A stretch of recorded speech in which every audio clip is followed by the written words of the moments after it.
Welcome back. Today we've got another £500 worth of £2 coins that we are hunting through, looking for commemoratives, ones with more than face value, but of course missing coins from the book. Commemorative wise, it's just Commonwealth Games now, just Northern Ireland, Scotland and England to get. I say just, they are some of the hardest coins to find, because in the last video we ticked off Olympic Rio Handiv, which is a very, very cool find. Of course the 2021 Britannia, there's a space for it at the end of the book, but it doesn't exist. They were meant for circulation and the Romans are hoarding them. They are sitting atop them like the dragons that they are, and not letting us get their hands on. It's not actually the Royal Mint's fault, it's just there obviously hasn't been any demand from cash centres for any more £2 coins, so they're sat there waiting to come out into circulation, waiting to make us all very, very happy about being the first 2021 Britannias to find. So let's get into the bag and find out what we get.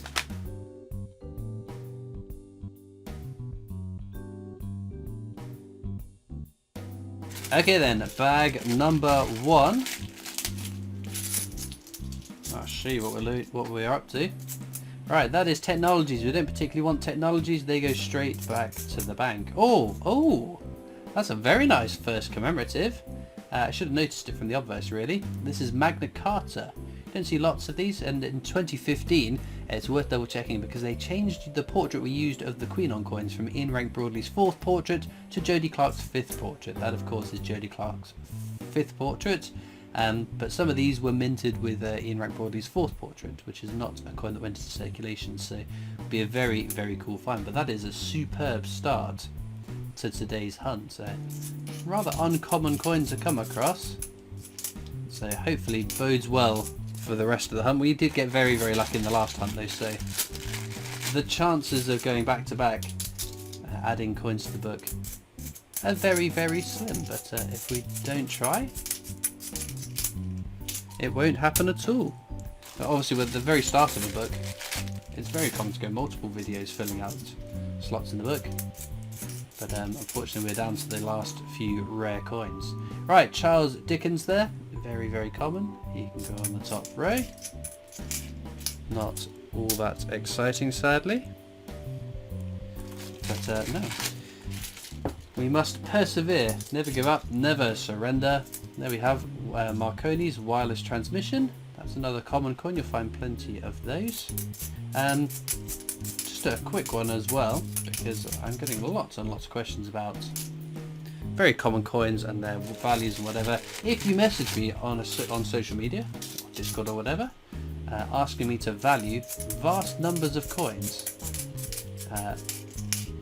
you probably won't get a reply from me, and at best you might get a polite reply declining the offer to spend hours of my free time valuing your coin collection. Your best bet, oh there we go, abolition of the slave trade, very, very common. It's purely down to time constraints. Valuing 100 coins assorted in an image will take quite a bit of time to go through, and given that my free time is largely spent making videos, recording, editing, uploading, all that sort of nonsense, the little bits of time that I do get where I actually have some downtime, I'd much rather be doing something more exciting than looking through out of focus pictures of masses of coins.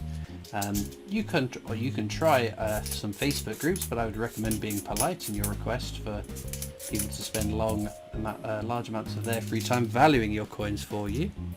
But what I would definitely recommend is learning how to value coins yourself. It's not that hard. If I can do it, anyone can do it. Right, Bruno's achievements. Archers at Paddington Station, very, very common. So, how do you value a coin? Well, take this coin here. VE Day Anniversary, the most common commemorative £2 coin in circulation. Your best bet to begin with is have a look at the mintage figures. So this one here, Shakespeare's Histories, one of the 3 Shakespeare £2 coins, has a much lower mintage than the VE Day Anniversary, so chances are this is going to be worth more because there are less than made, they're harder to find, and that is exactly what the case is. So that one's a smidge over face value, this one is only face value. The higher the mintage, the more common they are, the more you'll find. So of course, that's how that all works. If you want to find out specifically what the value is though, you can get a coin reference book, and there's plenty of those on the market. Jodie Clark's 5th portrait, Shakespeare Tragedies, Middle of the road, not the rarest, not the most common, but the most prevalent one for edge inscription errors. This one does say what a piece of work is a man though, which is exactly how that coin should be. Still goes on the bottom row.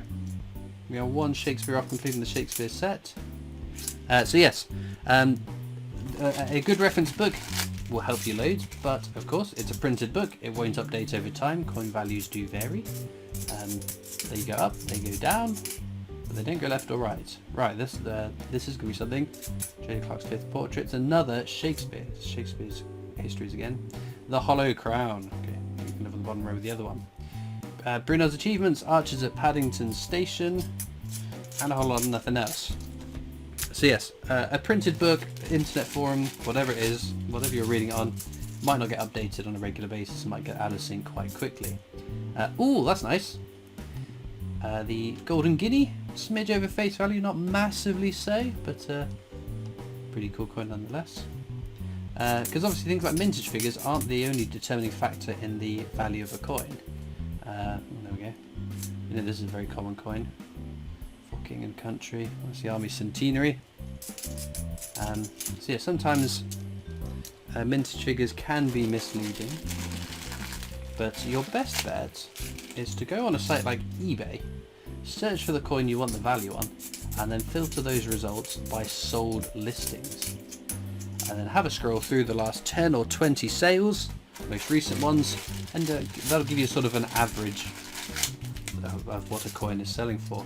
Obviously we've got to keep in mind postage costs as well. Sometimes a coin will sell for quite a bit under what it would sell on average, but that's because there are massive postage fees because people are trying to artificially inflate the amount of money they're going to get for selling a coin. Obviously, if you get, I don't know, in the last 20 sales, ooh, Shakespeare's histories again, Hollow Crown, that's all good, and Florence Nightingale, one of my favourite circulating coins. It's such a pretty design, that one. So yeah, if you're in the last 20 sales, 10 sales, however many you're looking through, a coin sells for, I don't know, maybe £2.50 to £3.50. But there's one sale for £500. You just have to disregard the outlier, unfortunately, because sometimes it's just people winding up sellers, bidding up to huge, extravagant amounts of money and then never paying for it. Sometimes it's more nefarious, like money laundering, that could be going on there. Right, another Shakespeare histories, the Hollow Crown. That's 4 of those. Wowza. This is making up for this sort of lack of over face value finds we've been having recently, but VE Day Anniversary, very nice but very common. So yeah, there are my top tips on what to do if you want to value a collection. Other things, if you're taking a picture, if you found someone that's happy to spend a large amount of time valuing a coin collection, if you're going to send pictures, take a little bit of time with the pictures. Make sure everything's in focus. Make sure there isn't massive amounts of glare, because there's nothing worse than having, I don't know, 20 photos of coins and you're trying to work out what's that design, what's this one, what's that one. Or the worst one, if the coins are all laid out like that and there's multiple pictures being taken, trying to figure out where one picture cuts off and one picture starts so you're not getting duplication. Very frustrating. But let us know in the comments if you know of a book which you use, or an app that you use, or a website that you use in terms of valuing a coin collection. Let us know in the comments and share that information around. Right, Active Union, check the rotation error, which apparently exists. Not on that one though. That is Lord Kitchener. Very, very common coin, but do double check this one. On the obverse at the bottom it should say £2. Which on this one it does, sadly. If you find a Lord Kitchener without £2 at the bottom on the obverse, that is the mule error, whereby the wrong die has been used half the coin. Army Centenary, no rotation error, no edge inscription error. We can put that with the other one we found earlier. So yes, I hope my explanation as to why I don't, if sent pictures of hundreds of coins, reply with a valuation immediately or at all. I hope that's understandable. Robert Burns, A smidge over face value, similar to Golden Guinea. Not massively so, but very nice to have even a row of a building row of commemorative coins over face value. It's much improved on the more recent hunts. Although, like I keep saying, last what? Holy Toledo! Navy Centenary. I think this is my favourite circulating £2 coin. It's such a lovely design. It's so exciting to see it as well. You can find the flag errors. You see these little two jutting out from the top of the mast. Sometimes there's a little bit of extra metal where the die has been damaged, and it looks like a flag. It's not a flag, but also check the Queen's portrait. That is Jodie Clark's 5th portrait, as it should be. But not the inscription. Don't need to check that. But that is a superb find. Very, very exciting coin to come across. Abolition of the slave trade. Very, very common. Any more for any more? Nope. There we go. Smashing it. Right, I've been prattling on innately for too long. We haven't done an edge hunt. I better do that before someone in the comments kicks off. Alright, £2 coins, the last circulating coins with edge inscriptions. They're unique to the coins. This is standing on the shoulders of giants, like these top two. We know that that is going to be technologies. Well, something will turn up. Be Charles Dickens. There he is. Very common. And any more? Right, what have we got? We've got standing shoulders, giants standing on shoulders of standing. Okay. I think we're good. Well, not good because we've only found one commemorative in that whole bag, but I don't think there's any more to be found. A few more bags to go. But we're not going to grumble at the results of this hunt's been very, very good, even though... Oh, there we go, there's another one. This one's a bit grubby. It's another Robert Burns. Or some of my Scottish friends call him Rabbie Burns. But no. You never know what could turn up in the last bags. I think we've burnt through all our good luck though. There's another Florence Nightingale. Very pretty coin. Looks lovely in silver proof. Or just in proof quality. Or uncirculated quality. Where it hasn't been clinking across other coins and banging around and being dropped on the floors and all that kind of stuff that happens to coins. Well, this is the last bag of the hunt. As ever, links in the description to my coin collecting Discord server if you want to come over and join that. There's also links to my other social media channels as well. We've got the VE Day anniversary. I forgot what that was called for a moment. There's also links to the Britannia Coin Company, the YouTube channel I make content for as my day job for the Britannia Coin Company, so please do check that out as well. I'm going to check through the coins off to the side and the commemoratives here for any rotation errors, double die obverses, or what's the other one we look for? Edge inscription errors, so let's have a look.